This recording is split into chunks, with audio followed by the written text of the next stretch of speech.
En recherche de communauté, de relations et d'un sentiment d'objectif partagé, de nombreuses femmes ont trouvé des réseaux de soutien dans des organisations féministes.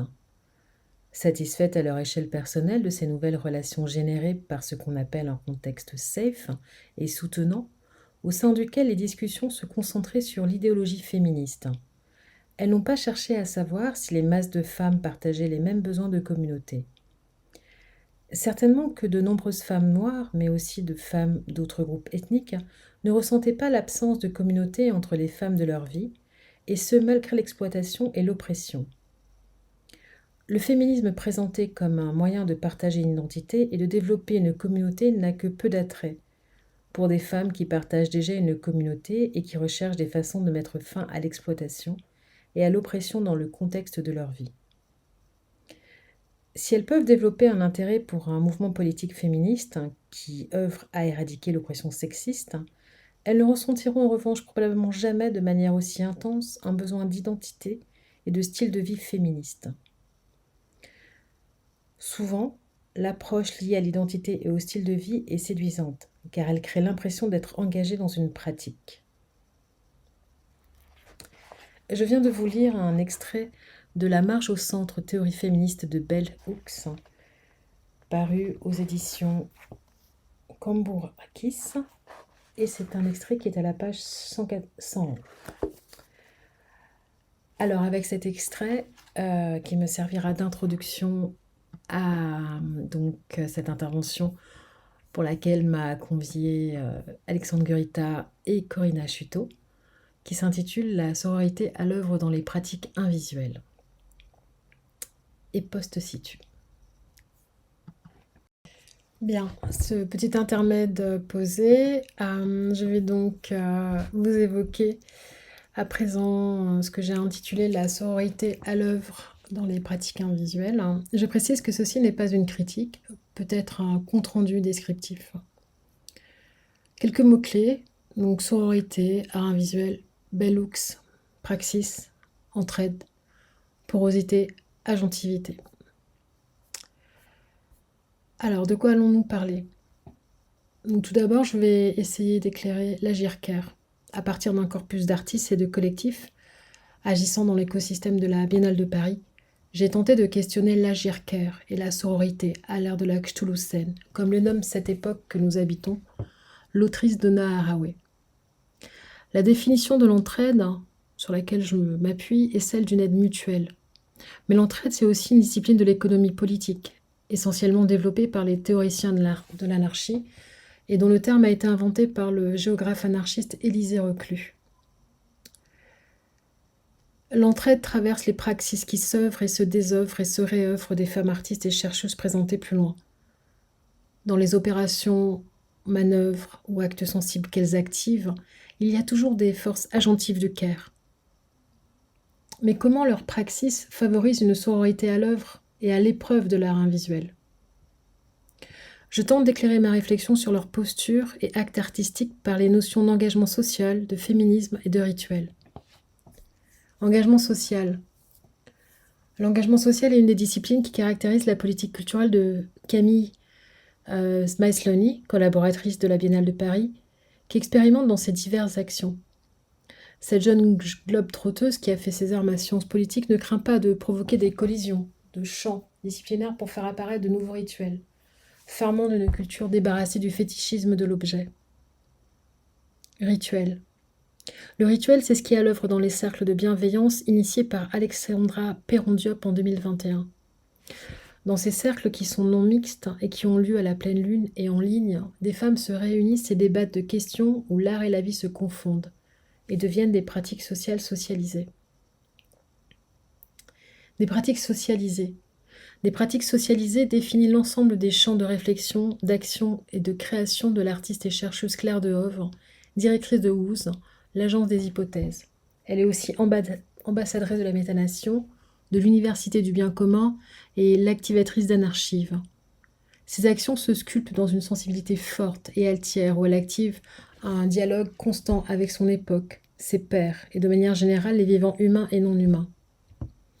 Proposant des dispositifs ouverts, elle s'émancipe des contextes attendus d'une artiste et géotransgresse de nombreuses frontières dans les actes qu'elle mène entre sphère publique, sphère privée, domesticité et espace public, par des hypothèses et des protocoles qui se construisent dans une hiérarchie horizontale et en réciprocité.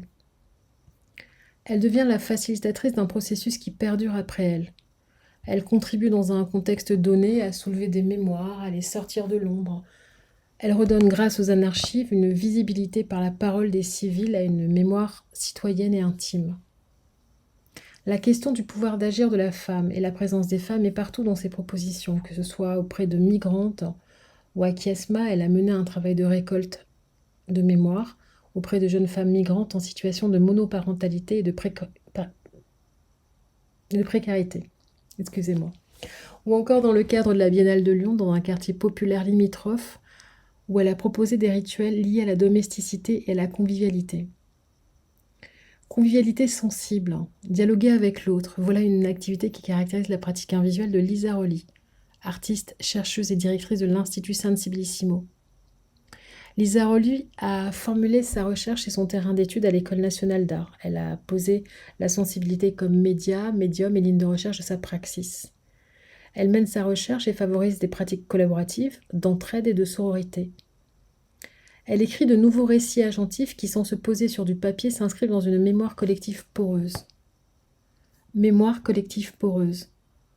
Lolit San, chercheuse, enfant de la Third Culture Kid, vit entre Paris et New York et se consacre à l'écriture et à la littérature.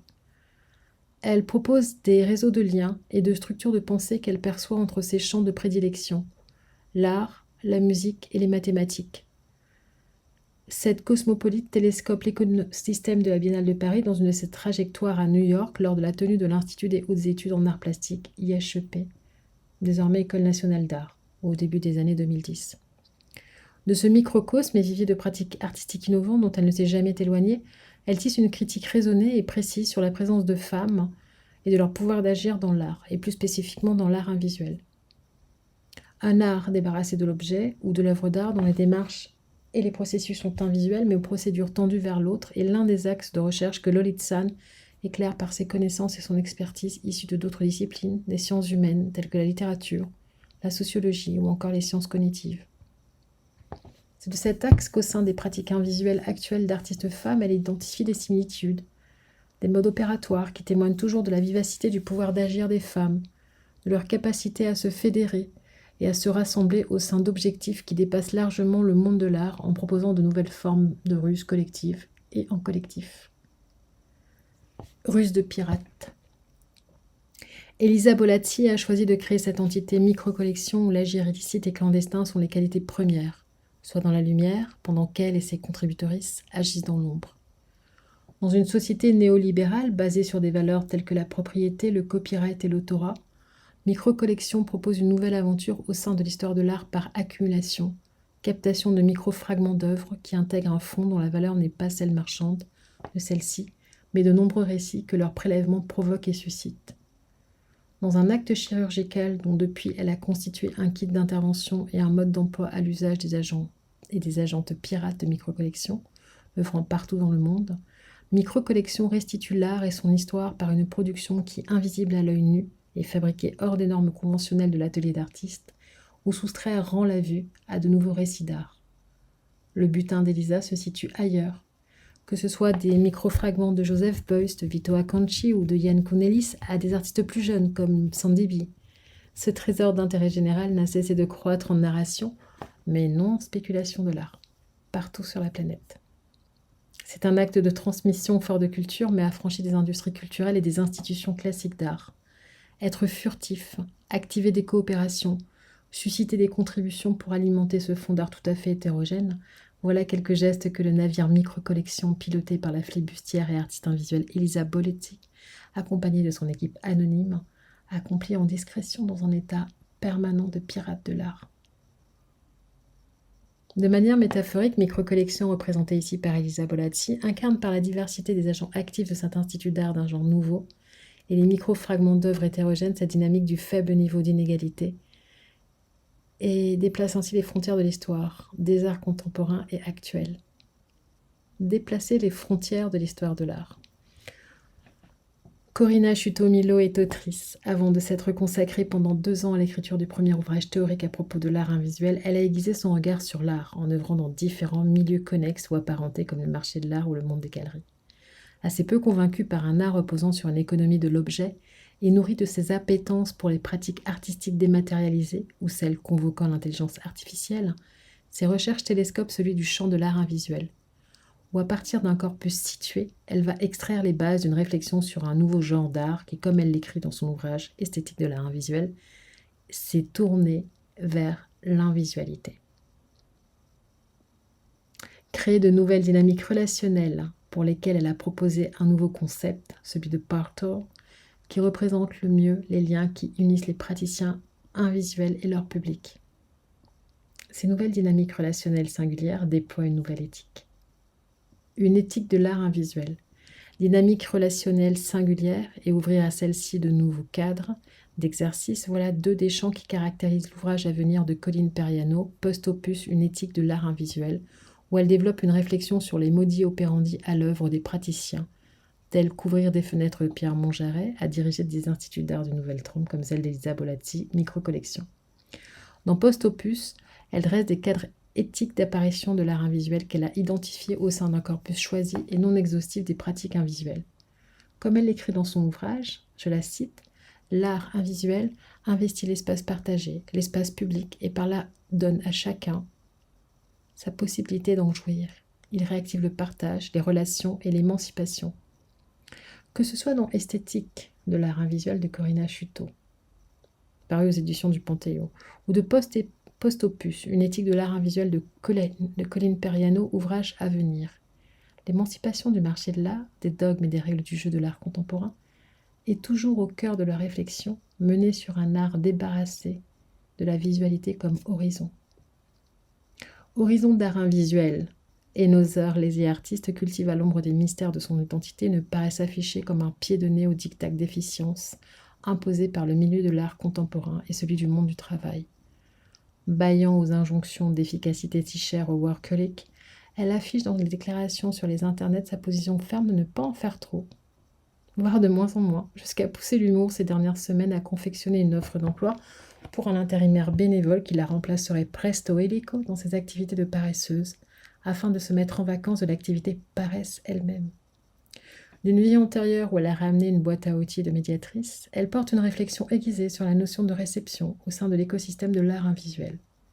Modifier les états de regard portés sur le statut social des pratiques artistiques, devenir un agent transformateur de celles-ci tout en reconnaissant que leur visibilité n'est qu'un effet parmi d'autres, sont quelques passages à l'acte de l'artiste paresseuse, partitor impliqué. Le partitor étant une terminologie créée par Corina Sciuto-Milo pour désigner celle qui redistribue les pratiques du partor qui est créateur de la praxis de l'art invisuel. Et nos les artistes proposent ainsi une praxis de la paresse de remettre en jeu les cartes et les rouages de l'économie qui s'appuient sur des principes d'exploitation de ressources humaines, des vivants non humains et de la planète.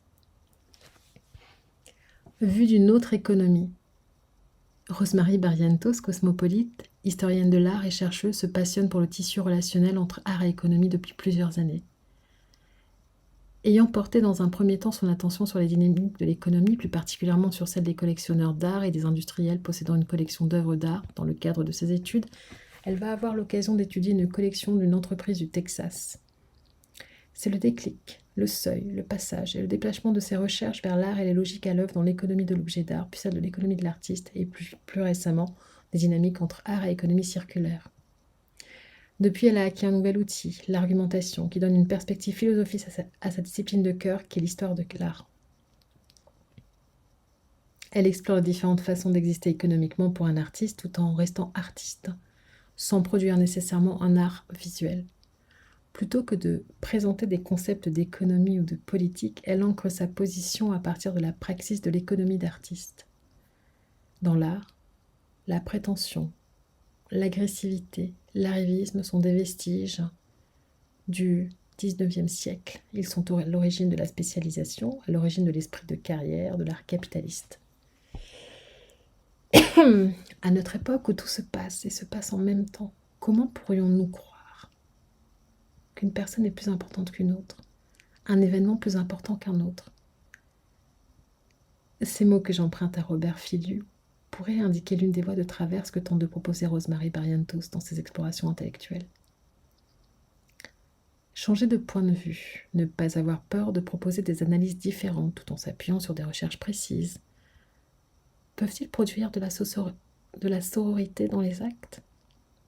De la sororité dans les actes. Daphne Guerrita Vogel est née au Mexique où elle a grandi et s'est formée à l'art et à l'activisme féministe.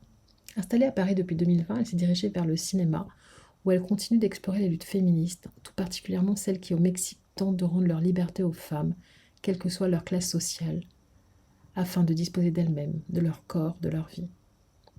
Dans ses recherches et son approche, elle entremêle culture populaire, recherche artistique, activisme et sciences humaines.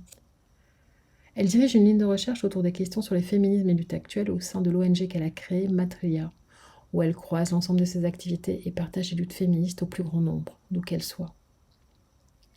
Féminisme et lutte actuelle, voilà deux des champs qui caractérisent Rue des Miracles, collectif artistique, citoyen et écoféministe, cofondé en 2015 par Lise-Marie Bacan et Gabrielle. Au retour de Gabi de Bristol, où elle vient de vivre quelque temps. Faisant le constat toutes les deux de l'absence d'une pluralité d'espaces d'expression artistique à Paris, elles activent avec d'autres complices plusieurs dispositifs de scène ouverte au sein du monde alternatif et associatif. Elles rendent ainsi visibles de nombreuses créatrices et leurs pratiques artistiques. Dans le siège du mouvement MeToo en 2017, elles entament une réflexion sur les violences faites aux femmes, auxquelles s'ajoutent des problématiques écologiques, auxquelles elles sont sensibles. Dans ce cadre, elles vont mener une première résidence d'exploration de ces questions pour libérer par la créativité la parole des femmes, et travaillent notamment avec la chercheuse écoféministe Myriam Banafou.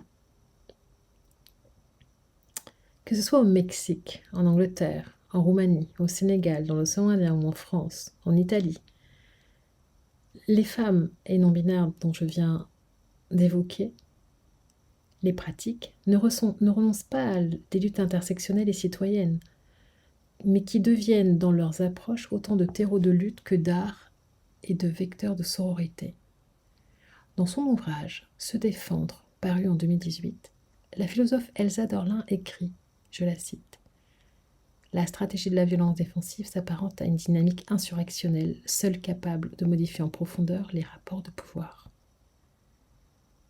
Modifier les rapports de pouvoir, proposer des stratégies défensives tout en s'appuyant sur des pratiques artistiques et citoyennes sont quelques passages à l'acte que nous persistons à semer au sein du laboratoire Praxis Art et Sororité.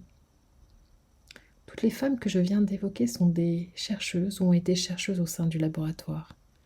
Et c'est ensemble que nous construisons notre sororité.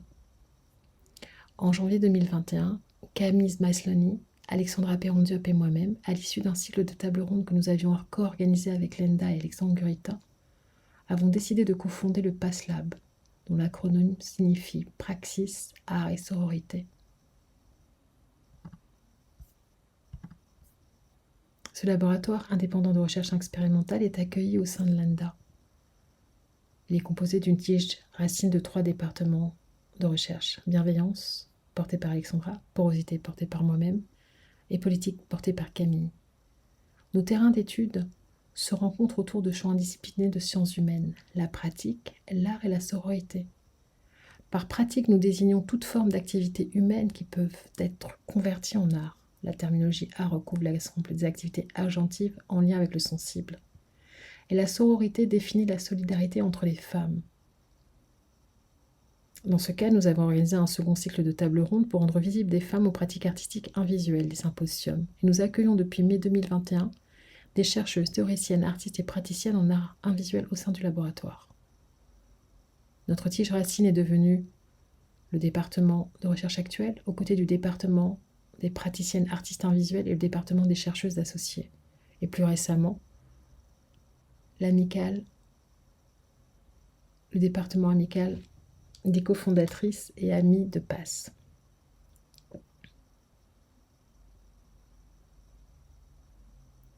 C'est ici que commence notre histoire avec l'art invisuel en sororité. Dans le laboratoire, nous nous encourageons les unes les autres dans nos démarches et processus de travail, et favorisons comme valeur matricielle l'entraide et le partage de nos différences comme d'une richesse. Il nous importe peu d'être d'accord sur tout que de se soutenir les unes les autres dans l'adversité. C'est sur ces mots de Bell Hooks que je termine cette communication. Avant de pouvoir nous adresser aux masses, nous devons reconquérir l'attention, le soutien et l'implication de nombreuses femmes qui ont été un jour actives dans le mouvement féministe et qui l'ont quitté pleines de déceptions et de désillusions. Ce sont des mots donc extraits de l'ouvrage que j'ai lu en début de ma communication, de La marge au centre, théorie féministe de Bell Hooks. C'est situé à la page 288 et ça a été traduit par Nomi Burgosix en 2017. C'est dans la collection Sorcière des éditions Cambourakis.